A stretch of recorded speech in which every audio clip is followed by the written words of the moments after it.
اعوذ باللہ من الشیطان اللعین الرجیم بسم اللہ الرحمن الرحیم۔ ناظرین السلام علیکم۔ آج کا ہمارا موضوع ہے سیرت جناب فاطمۃ الزہرا سلام اللہ علیہا۔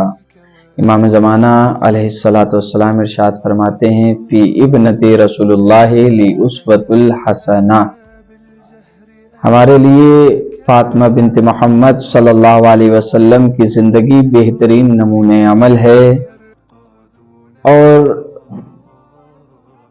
اگر کسی بھی شخص کو نمونہ عمل یا آئیڈیل اپنا بنایا جائے تو اس کے کردار پر مکمل نگاہ کا ہونا ضروری ہے۔ علامہ جوادی کہتے تھے کہ رسول اللہ نے اپنی 40 سالہ زندگی میں جو تبلیغات کی ہیں، ان تبلیغات میں صرف اور صرف اصول دین پہنچائی ہے، اللہ کی وحدانیت پہنچائی ہے، اور اپنی رسالت پہنچائی ہے، اور مولائے کائنات کی وزارت پہنچائی ہے۔ احکامات نہیں پہنچائے گئے۔ کیوں نہیں پہنچائے گئے؟ کیونکہ اگر احکامات آ جاتے، اگر مثلا نماز آ جاتی تو نماز رسول پڑھ کر دکھا کر مردوں کو تو بتا سکتے تھے مگر عورتوں کو نہیں بتا سکتے تھے، تو پروردگار انتظار کر رہا تھا اس پل کا کہ جس پل میں شہزادی کا نور عرش سے زمین پر آئے، اور آنے کے بعد اس نور کی برکت سے اللہ تمام عالم کو روشن کر دے۔ شہزادی کی ولادت کے بعد سے کچھ عرصے گزرے، اس کے بعد سے احکامات کے سلسلے شروع ہوئے، جیسا کہ بتایا گیا ابھی کہ شہزادی نمونہ عمل ہیں، اور شہزادی نے اپنے نمونہ عمل کا کردار پیش کیا، جیسا کہ آپ نے پڑھا ہے اور سنا بھی ہے کہ رسول اللہ جب جنگ سے تھکے مارے واپس آتے تھے تو رسول اللہ کے زخموں کو صاف کرنے والی صدیقہ فاطمۃ الزہرا سلام اللہ علیہا ہوا کرتی تھی۔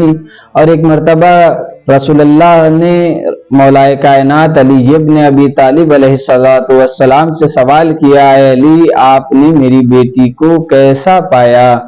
تو مولائے کائنات نے ارشاد فرمایا، یا رسول اللہ ہم نے آپ کی بیٹی کو اپنا ناصر و مددگار پایا۔ اس طرح کی خاتون بننا چاہیے۔ شہزادی نے عام طور پر جیسے دیکھا جائے زمانے حال میں تو ہم لوگ اپنے سے چھوٹوں کو ان کے ناموں سے اور بد اخلاقی کے طور پر بلاتے ہیں۔ آج کے والدین بھی اپنے بچوں کو اچھے طور طریقے سے نہیں پکار کے بلاتے، مگر شہزادی نے انہیں درس دیا ہے، جیسے کہ حدیث قصہ میں ہم اور آپ پڑھتے ہیں، یا قرۃ عینی، اے میری آنکھوں کے ٹھنڈک۔ شہزادی کہہ رہی ہیں اپنے لال کو، اے میری آنکھوں کے ٹھنڈک۔ اسی طرح سے شہزادی سے ایک روایت نقل ہے کتابوں میں کہ شہزادی کہتی ہیں کہ ایک شب ہم سونے کی تیاری کر رہے تھے کہ رسول اللہ آئے، اور آنے کے بعد کہا، اے بیٹی فاطمہ رات میں سونے سے پہلے 3 عمل انجام دیا کرو۔ شہزادی نے کہا، بابا جان وہ 3 عمل کیا ہیں؟ تو رسول اللہ نے کہا، سب سے پہلا عمل یہ ہے کہ مکمل قرآن پڑھ کر سویا کرو۔ دوسرا عمل یہ ہے کہ انبیاء کو اپنا شفیع بنا کر سویا کرو۔ تیسرا عمل یہ ہے کہ حج و عمرہ کر کے سویا کرو۔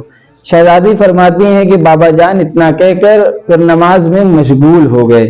جب نماز سے فارغ ہوئے تو ہم نے سوال کیا، بابا جان یہ قرآن پورا پڑھا جا سکتا ہے، یہ حج و عمرہ سوتے وقت کیسے کیا جا سکتا ہے؟ تو رسول اللہ نے فرمایا، بیٹی فاطمہ سورہ اخلاص کا 3 مرتبہ پڑھنا مکمل قرآن پڑھنے کا ثواب رکھتا ہے، اور درود پڑھنا، صلوات پڑھنا، تمام انبیاء کو اپنا شفیع بنانا ہے، تسبیحات 40 کا پڑھنا حج و عمرہ کرنے کے جیسا ہے۔ تسبیحات 40 جو ہم نمازوں میں تیسری اور چوتھی رکعت میں پڑھتے ہیں، سبحان اللہ والحمد للہ ولا الہ الا اللہ واللہ اکبر۔